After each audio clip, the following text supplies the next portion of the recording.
স্বাগত ডিবিসি সংবাদে। আপনাদের সাথে আছি আমি জান্নাত সাথী। এবার জানাবো খবরের বিস্তারিত। টানা বৃষ্টি ও ঈদের আগে 2 দিন ছুটি হওয়ায় এবারের ঈদ যাত্রায় ভোগান্তির যে শঙ্কা ছিল তাই সত্যি হয়েছে। ঢাকা উত্তরবঙ্গ মহাসড়কে গাজীপুর ও টাঙ্গাইল অংশে যানজট রয়েছে। বৃহস্পতিবার দুপুরে শিল্প কারখানা ছুটির পর চাপ বেড়েছে। যমুনা সেতুর পূর্ব প্রান্তে টাঙ্গাইল মহাসড়কে 35 কিলোমিটার পর্যন্ত যানজট রয়েছে। ঢাকা ময়মনসিংহ মহাসড়কের টঙ্গী থেকে জয়দেবপুর পর্যন্ত 13 কিলোমিটার পথ জুড়ে যানজট রয়েছে। ঢাকা থেকে বেরোনোর পথে বৃষ্টিতে ভোগান্তিতে পড়েছেন যাত্রীরা। বৃহস্পতিবার বেলা বাড়তে থাকার সাথে সাথে রাজধানীর বাস টার্মিনালগুলোতে দ্বিগুণ হয় যাত্রী চাপ। সেই চাপ আজও রয়েছে। হাজারো যাত্রী বাস না পেয়ে পশু বহন করে ফিরে যাওয়া ট্রাক ও পিকআপে যাত্রা করেছেন। এদিকে কমলাপুর ও বিমানবন্দর রেল স্টেশনে যাত্রী চাপ রয়েছে। ট্রেনের ছাদে যাত্রী না ওঠার নির্দেশ থাকলেও বরাবরের মতোই তা মানছেন না যাত্রীরা। বাস ও ট্রেনের মতো লঞ্চেও রাজধানী ছাড়ছেন নগরবাসীরা। সদরঘাট থেকে নৌপথে দেশের দক্ষিণাঞ্চলের মানুষ একে একে গন্তব্যে পৌঁছানোর লক্ষ্যে ছুটছেন।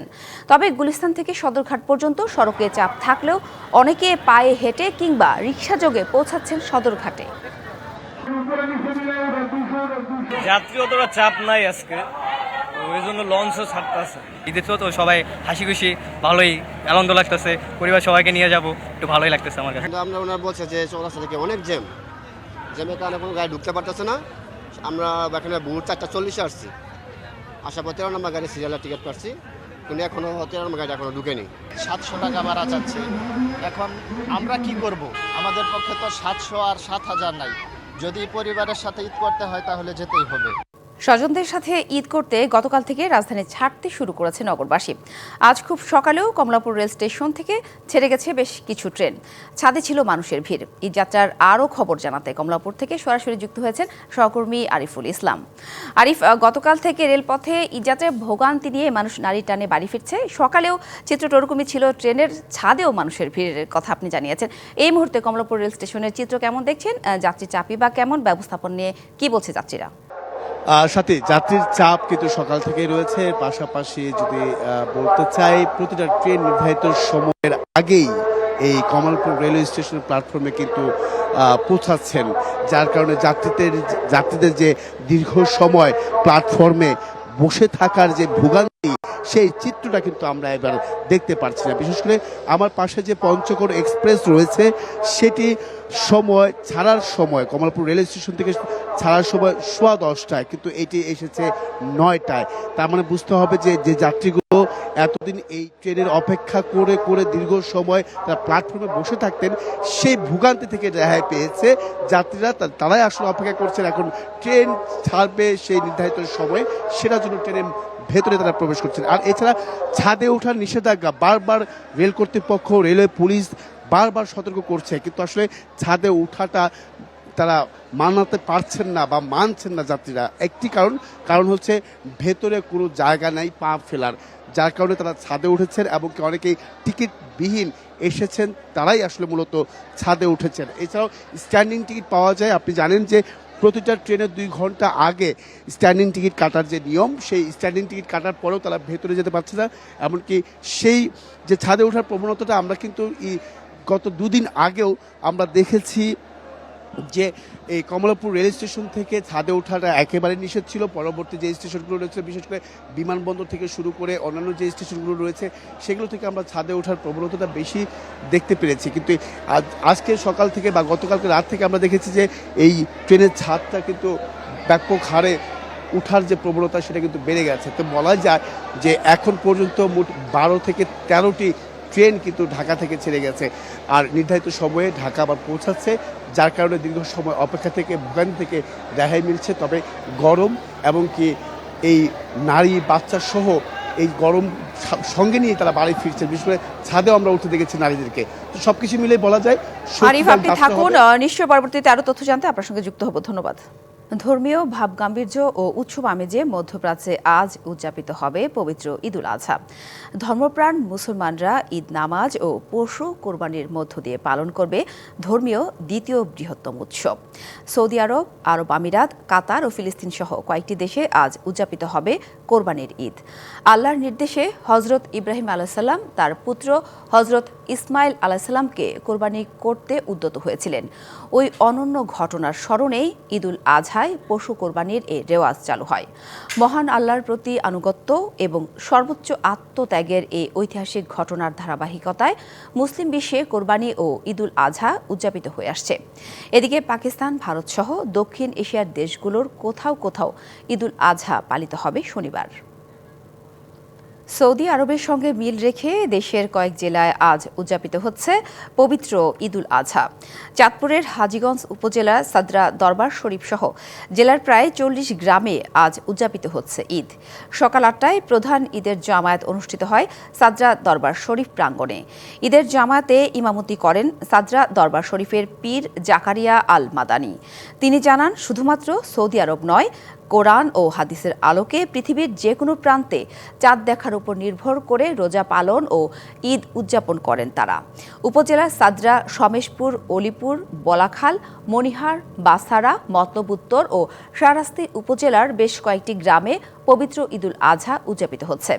এদিকে দিনাজপুরের সদরসহ জেলার বিভিন্ন উপজেলায় মুসল্লিরা বিভিন্ন ঈদের নামাজ আদায় করেছে।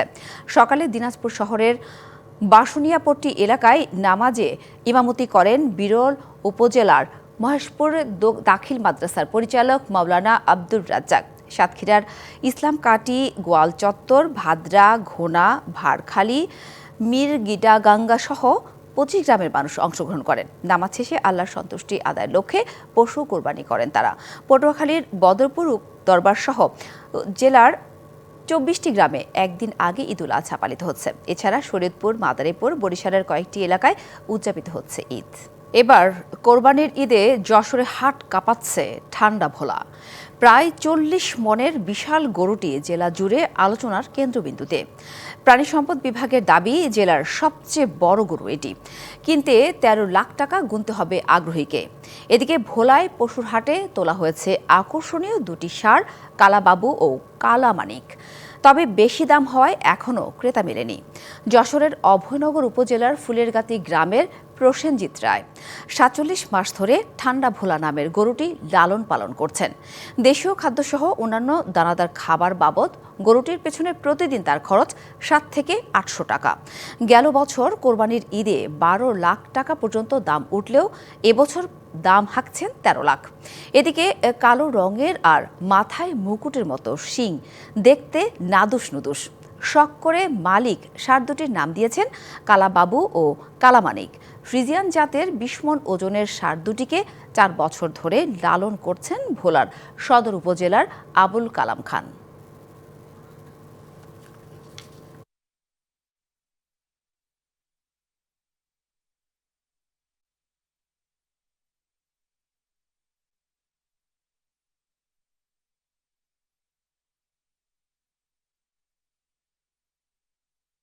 বারো থেকে 14 কেজি খাওয়া যায়।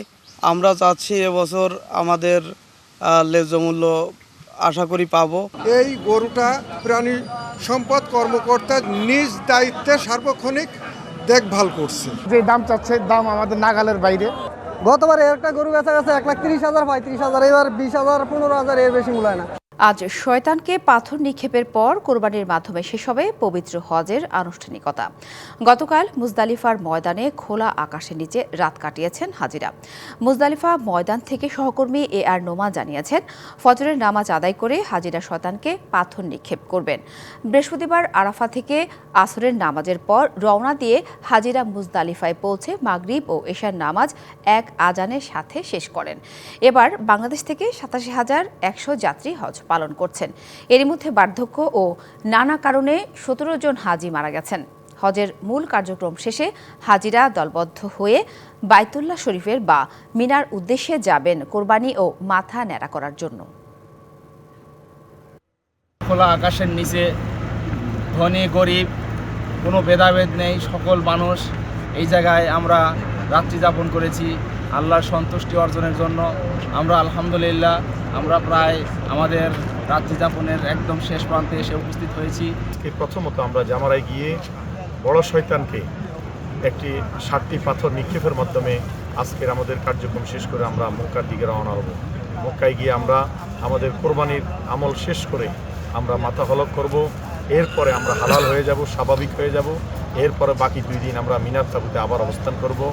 এবার চিরবৈরী দেশ চীনে সফর করবেন বলে জানিয়েছেন মার্কিন প্রেসিডেন্ট ডোনাল্ড ট্রাম্প।